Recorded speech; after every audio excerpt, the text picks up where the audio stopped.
Good day, Amherstburg. It's myself, Laura D'Alessandro. And it's Ron Giofu from the Rivertown Times, back on the airways of 107.9 CKBG, the Berg, for the Rivertown Times Week in Review. Another week, another hot day. It is. Hot weather has once again found us, and it's going to stick around for a while, it sounds like. Yeah, heading into the weekend, I guess there's a good chance of a thunderstorm. It's going to be like 111, I think Louise said this morning when we were picking up the papers. Well, something like that, yeah.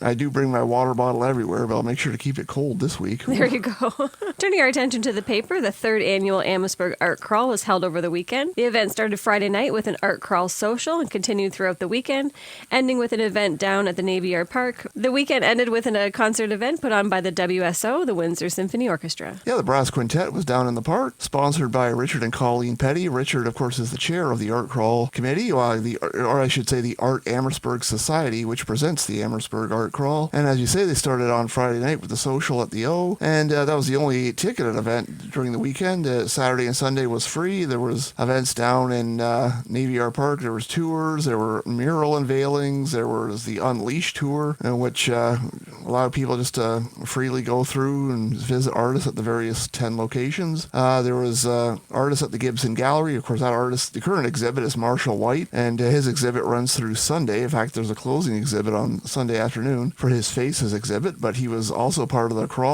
and they had an artist pop-up at the gallery. They had sculptor Monty Scott was at the Amherstburg Freedom Museum, and I know St. Andrew's Presbyterian Church was hopping with about 11 artists, and all kinds of stuff happening throughout the three-day event, and art lovers got a chance to come to town and enjoy what Amherstburg has to offer and enjoy some great art in the process. And one of our front page pictures we got a shout out is our graphic designer and also local artist Matthew Zaydan. He was one of the ones that was painting.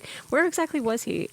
On Richmond Street? He was on Richmond Street, right near the corner of Dalhousie, so art lovers were able to check him out there, purchase some of his work. And I know I got Carolyn Hardy. She's an Essex County artist. She's also on our front. We got the WSO and a whole lot more pictures on page 7, and there's even more on our social media. So we're definitely busy on the weekend with the art crawl, and plans, as I understand it, are soon to be, if not already in formulation, for the 2026 art crawl, which will be the 4th annual. Oh, that's very exciting. Turning our attention to town news, the town is rolling out their new customer service strategy policy. Yeah, so they unveiled that at the July 14th meeting, and about how to properly interact with the public, or to improve the way they interact with the public. And it was a kind of there was some delegation speaking on it. It was kind of a discussion both ways about respect, how to interact with council administration and so forth. And it's called Service Amherstburg, the new customer service strategy. We have a story on that on page 2 of this week's RTT, so make sure you check that out. Story is also online at www.rivertowntimes.com. It's a fairly lengthy story, starts on 2, goes to 4, and read all about it. It is a two-way street, and I think that was brought up by members of council,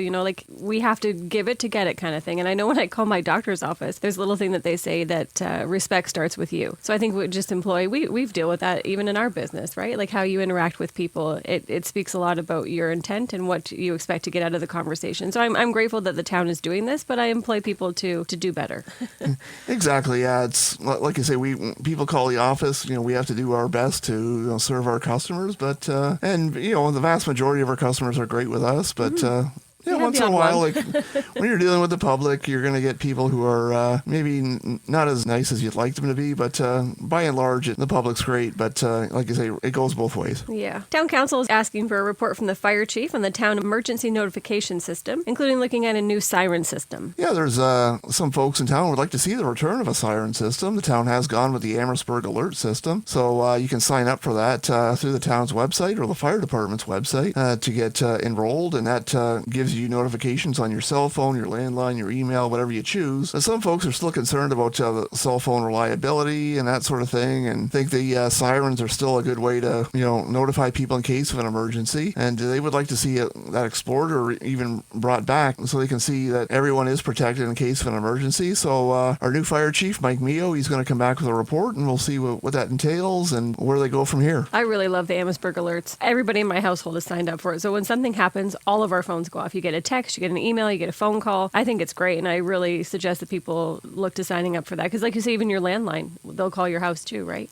Yeah, before I axed my landline, I was getting calls on there. And it's very up to date, like it'll be a special weather alert that will come out and things like that. I really think this is a great system that we have in place. I'm sure that that system's probably going nowhere. Will they add sirens back to the mix? We'll see. Will depend on, we'll see what Chief Mio comes back with in his report, and I'm sure they'll do back. And I'm not entirely sure off the top of my head if that's going to be at the August meeting or maybe a meeting in the future, but we'll definitely be keeping an eye on that and reporting what comes out of it in the future and in the Rivertown Times and on rivertowntimes.com. We have the new town crier. Maybe he could be the new siren too. Exactly, yeah. Norm Ross, I saw him at the art crawl, and he can speak in a very loud voice. Yeah, so there you go. Just put him out in the inclement weather, have him yelling around the streets. Yeah, leave the bell at home. You don't want any lightning to that's true. to interact with that. So, they're going to check it out and find out, make sure the citizens of Amherstburg are well protected and kept safe. You traveled out to the Coan Park in McGregor last Friday for the ribbon cutting of the new $200,000 playground. Yeah, that was the town share. It was a shade under $200,000. Essex put in about the same thing, and members of council from the town of Amherstburg and colleagues from the town of Essex were in attendance. I know Mayor Michael Prue spoke, as did Essex Mayor Sherry Bondi, and members of their respective councils were there, members of their respective administrations were there, as well as members of both towns' accessibility committees. So it was a fairly big event and for a fairly good-sized playground. It's out at Coan Park. It's not far from the concession stand in that general area, and they've got a new concrete pathway also from the parking lot to the new playground. Kids in McGregor and their parents and their guardians have a place to go, and even if you don't live in the McGregor area, check it out. It's a nice new playground, and it's worth the drive. And just in time for the Essex Steam and Gas Show. Yeah, that's coming up. I believe it's the second weekend in 8th, 9th, and 10th, I think. Yeah, I think so. The second weekend in August, usual time slot, so to speak. And speaking of the steam show, I know I'm going out tomorrow, I believe it is, to the annual binding of the wheat. Oh, geez, Ron, you look forward to this. It's like Christmas Eve for you today. Yeah, they get to use an old-fashioned binder, and they're, take off the wheat, and it's a way to not only to get wheat for the threshing machine at the show, use it as a way to get a little publicity, and people, I come out, I do a little story on it, and I'm sure people driving by will take a look and go, what's that thing in the field? And so we'll tell them it's an old-fashioned binder. It's about 100 years old. It had belonged to Morris Kurzak, an Amherstburg resident, and he donated it to the club, and they're out at, again, the other side of Coan Park is actually in kind of two separate portions out at Coan. There's kind of the more baseball diamond concession stand pavilion end of it, and the other side is the Steam and Gas Engine Museum. And it's not just, they don't just do the show there and that's it. They do tours throughout the week, and so that's coming up. Steam and Gas Engine show's coming up, so picking up steam, so to speak, pardon the pun, out at Coan Park in McGregor. And there's a new park coming to Malden. Do you have any idea when it's going to be open? Off the top of my head, I got to double check that. I don't know, but I know they're working on it. Yeah, it's all fenced off. And I know they're working on a new playground at Malden Center Park, so people in that end of town can take their kids there as well. That'll be great. The Park House presented a special event last Friday. They hosted a Bridgerton tea party. Yeah, we had our freelancer Fred Groves out at that, and the Park House is always doing these neat little events, and that was another on the list of events and activities. I know they had 2 seatings. It was based off a Netflix series, so Fred's story is on page 5 of this week's edition of the Rivertown Times, so make sure you pick up your copy today or tomorrow or as soon as you can, or read about it online at rivertowntimes.com or read all about it. Again, the Park House, as I say, is always doing new things and bringing back other events as well. I know Music Off the Back Porch returns August 15th with Foxy Doe and Linda Gerard, and that's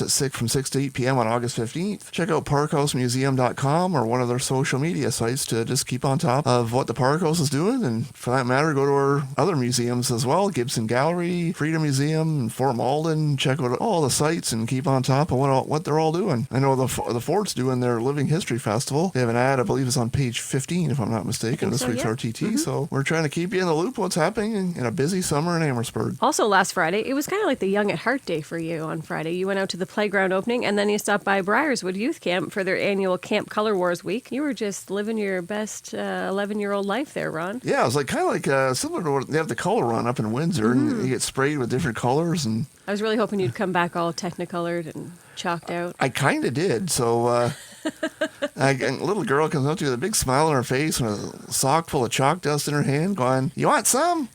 So sure, I stuck out my arm, and she swatted me a couple times on the arm and turned nice and yellow. And oh, that's nice. So sweet little girl having a good time. And I paid her. I'm not surprised. And a lot of other kids were having fun as well. And I know Briarswood, there's a few openings for some of their camps. I know a lot of them are sold out, but check out www.briarswood.com for information, or email camp camps at briarswood.com and see what their availability is. It's limited at this point because the camps are underway, but there's still some openings here and there on some of the weeks. So check it out. It's worth a shot and see what they got to offer. And also tonight, GL Heritage is hosting Briarswood. They're hosting a midsummer's dinner. Unfortunately for us, well, we're going, but for anybody else that wanted to go, they are sold out. What a great thing for Briarswood to have that the event has sold out. But if you wanted more information, like Ron said, check them out at briarswood.com. You can always sponsor a camper. You can donate to the camp itself. They do run off donations, so any little bit of help will go a long way. Absolutely. They got the Founders Club. I think that's still underway. You can buy. Oh, yeah. They got the camp divided into grids. I think it's about $5,000, but you do get a portion of the camp in your name. So all kinds of opportunities to help Briarswood. Is there a septic tank out there? That could be your section. Yeah. Well, the Ron Giofu way. Exactly. Full yeah. of weeds. Exactly. Yeah. The Ron Giofu Square. Don't mind the stench. But honestly, it doesn't stink at Briarswood. It does not. It's beautiful out there. Yeah, it's a very lovely camp. We're just having a little fun there. Exactly. Little septic tank humor among friends. Okay, turning our attention back to the paper. Let's get serious here. Sports. Amherstburg Cardinals U19 baseball team made it all the way to the finals in a recent tournament that they went to at the Forest Glade. Yeah, they won silver. They won 3 of their 4 games heading into the finals. They ran into a tough opponent from Sault Ste. Marie and lost that, but a great job by Coach Mike Matheson, his coaching staff, and the players on the U9 team. Amherstburg Minor Baseball is starting to get rolling again. They have a U9 rep team, they have a U11 rep team, and they have some host league teams. That's awesome. So they're playing at a lot of games out at Malden Center Park. I know that for the U9s, they play, I believe, August 6th at Bill Weigel Park next to the former General Amherst High School. We have the date and time, and it'll be at 6 p.m. and on page 11 of this week's issue of the Rivertown Times. It's also, again, on our website, www.rivertowntimes.com. Scroll down, check the sports section, and we have you all the pertinent details there, but great job by the team. The U9 Cardinals in Forest Glade, and great job by the coaches, and thanks to Mike Matheson for keeping us in the loop. In other baseball news, 4 U of Windsor Lancer students from Amherstburg are heading to the Nationals when the team competes later this year. Yeah, there's the 4 girls on the Lancer team, and the Lancers are a strong team. They finished 3rd in the provincials last year. That qualified them for Nationals, so we got a story on them also on page 11. You can learn who the 4 girls are and a little bit of what their fundraising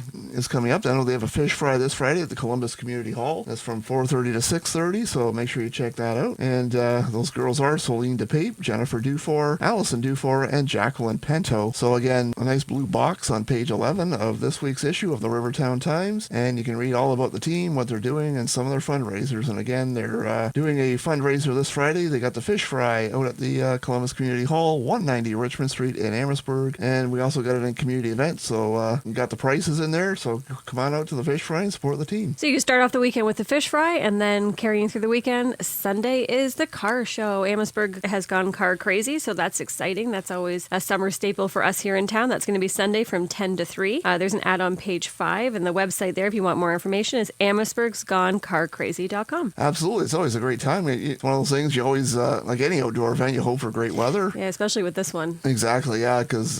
cars don't come out. Exactly, yeah. When the weather's nice, the cars come out, and this makes for a nice event. They can fit up to, I think it's about 700 cars. What? They get out when the weather's nice, and the streets are jammed. They get down Dalhousie, down Richmond. They're on, I believe, some on Ramsey. They go up on North Street, I believe. And they pack Toddy Jones Park. Right? And so it's a great event. It's been going on now for many years. I've actually lost track of it off the top of my head, but which is a great thing. It shows this is a great event run by great volunteers. You know, we thank all of them in advance, and then we'll be out there on Sunday to make sure to check it all out and check out some of the classic cars that not only from Amherstburg, they come in from all over Windsor, Essex County, a lot from southwestern Ontario. I think they come in from the United States as well. So you'll have classic cars, music. They got all kinds of fun stuff happening this Sunday, and Amherstburg's gone car crazy. So come on to Amherstburg and have yourself a great time. You should have kept your Cavalier. It would have been a classic by now. Nah, too much rust. I don't think it would have been disqualified.